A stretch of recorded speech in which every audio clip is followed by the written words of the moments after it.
ओम शांति। मम्मा बेहद विश्वास और प्यार। मम्मा को बाबा की हर बात पर इतना निश्चय रहता था कि बाबा की बातों पर किसी रिवर्स की टीका टिप्पणी सुन ही नहीं सकते थे।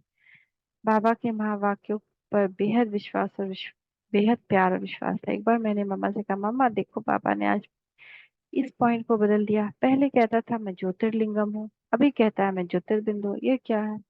तब मामा तपाक से बोली, जब बाबा ने ज्योतिर्लिंगम अथवा ज्योति स्वरूप बताया तो तुमको साइज माप कर बताया था क्या कि कितना है? यह बात बिल्कुल मामा नहीं सुन सकते थे कि बाबा ने पॉइंट बदल दी।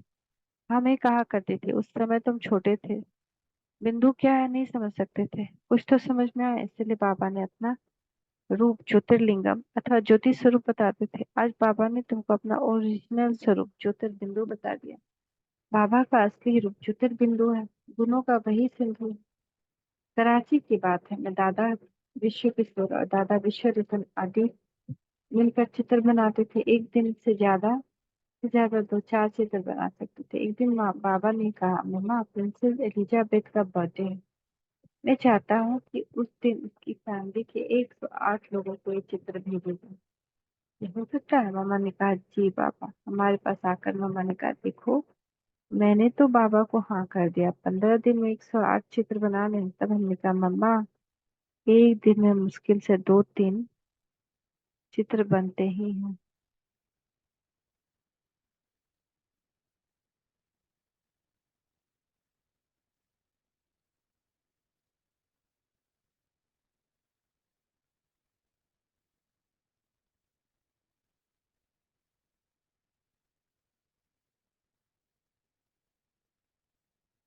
मम्मा ने कहा, जी बाबा। हमारे पास आकर मम्मा ने कहा, देखो मैंने तो बाबा को हाँ कर दिया है, 15 दिन में 108 चित्र बनाए। तब हमने कहा, मम्मा मुश्किल से एक दिन में 2-3 चित्र ही बनते, 15 दिन में 108 चित्र कैसे बन सकते? आप ही बताओ। मम्मा कहती थी, हमें कौन बोल रहा है? बाबा हमें कहे चंद्रमा को उतार कर यहाँ लगाओ तो भी हमें चंद्रमा को उतार कर यहाँ लगाना चाहिए। बाबा के मुख से यह वाक्य निकला तो कैसे नहीं होगा?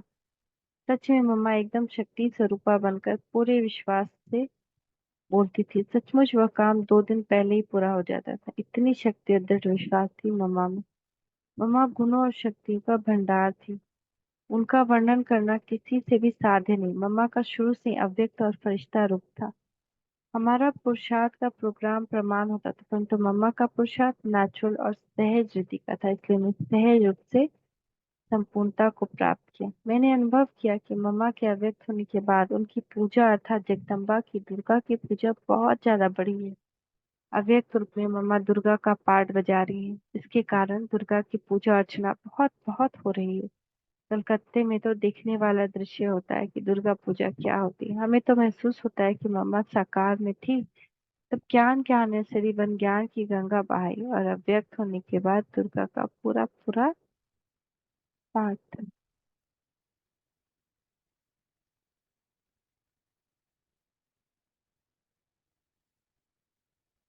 भक्तों को गुण और शक्तियों का वरदान दे रही। मम्मा की जितनी भी महिमा करे फिर भी कम है। शिव बाबा ने ज्ञान का भंडार देकर हमको ज्ञान से मालामाल कर दिया, लेकिन मम्मा ने तो प्रैक्टिकल में जीवन की रीति और नीति सिखाकर हमें महान बना दिया। मम्मा शक्ति थी, गुंडाइनी थी, मम्मा की मदद थी, हमारा जीवन बनाया, संवारा और योग्य भी बनाया।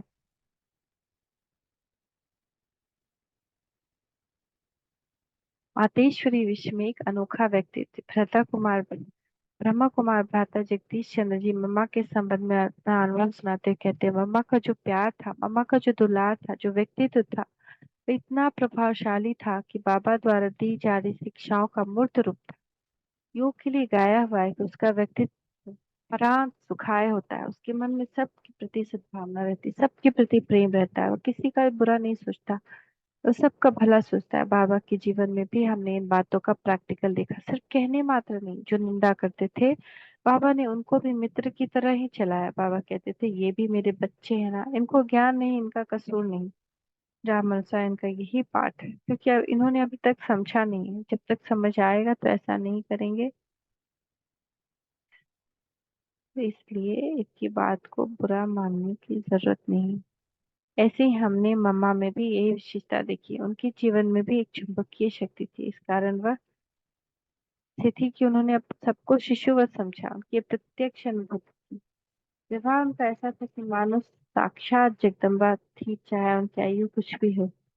आप सोचिए, देह अभिमान खत्म हो गया ना, जब आयु का भान नहीं, पुरुष है स्त्री है इसका भान नहीं, शत्रु है मित्र है इसका भान नहीं, किसी भी देह चीज का देह अभिमान नहीं, तो वो योगी होगा ना। बिना योग के देह अभिमान कैसे चला। योग की शक्ति सर्वश्रेष्ठ है, योग बल से ही विजय की प्राप्ति होती है, विजय माला का बन मन का बनता है। तो यह हमने मम्मा की जीवन में प्रैक्टिकल में देखा।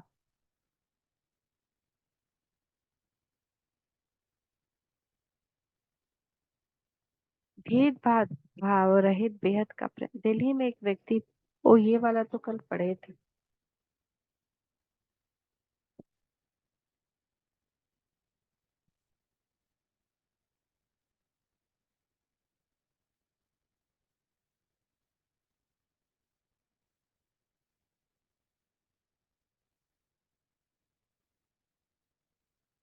पुरुषार्थ का अर्थ आज भी बाबा हमसे बार बार कहते हैं, बच्चे आपके योग की अवस्था ऐसी है हो जिससे मनसा सेवा कर सको। अंत में ऐसी सेवा होगी, लोग बहुत घबराए हुए दुखी या शांत हो गए। आप दृष्टि देकर उनको शांति की शक्ति देना। मम्मा के जीवन में तो इन सब प्यारी अवस्थाओं को हमने देखा। बाबा ने मम्मा को कई कोई बात बार नहीं कही, यह मम्मा की विशेषता थी। बाबा ने जब कोई एक शिक्षा दी तो दोबारा कहने की जरूरत बाबा को नहीं रही। जी हाँ कह के मम्मा ने उसे अपने जीवन में लाया। इसको कहते हैं पुरुषार्थ। मम्मा खुद मुरली सुनाती थी, अपनी वाणी चलाती थी, कहती थी, जब आप कहते हो मैं पुरुषार्थी हूँ, तो आपने यह पुरुषार्थी सब किस भाव से कहा, किस प्रसंग में कहते हो, जब आपसे कोई गलती हो जाती है, नुकसान हो जाता है,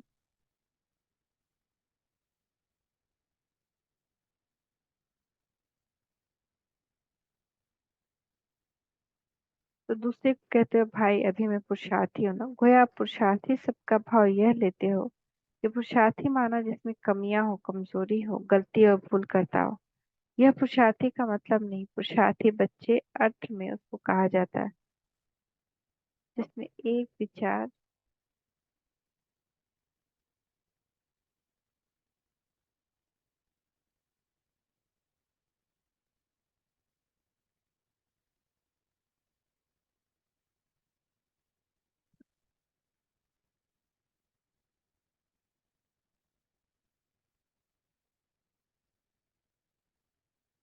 गोया आप पुरुषार्थी सबका भाव यह लेते तो पुरुषार्थी माना जिसमें कमियां हो, कमजोरियां हो, गलती व भूल करता है, पुरुषार्थी का मतलब नहीं।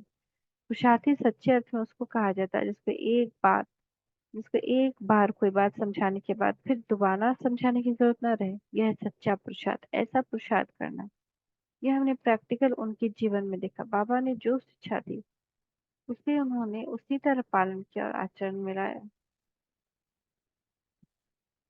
ओम शांति। ओम शांति। ओम शांति।